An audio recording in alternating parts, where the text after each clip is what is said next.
So there's two different ways to pay a contractor.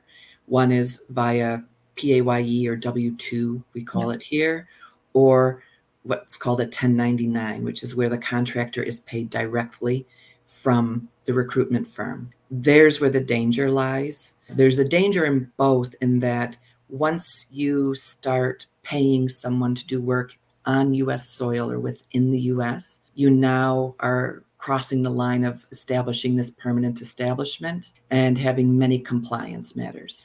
On the 1099 basis, it's another whole discussion about what is an LLC, which I think would have to be a separate discussion. Yeah. But this entity that people can create in the US doesn't mean that they're a business. So there's a danger in thinking it's a B2B transaction. If they're okay being on a PAYE or W-2, the best thing to do is to use PGC, an employer of record, because I bring up, I know you charge it. We're all in the profit-making business.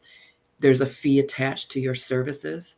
But if that fee isn't paid to you, then the recruitment firm will have tax compliance matters.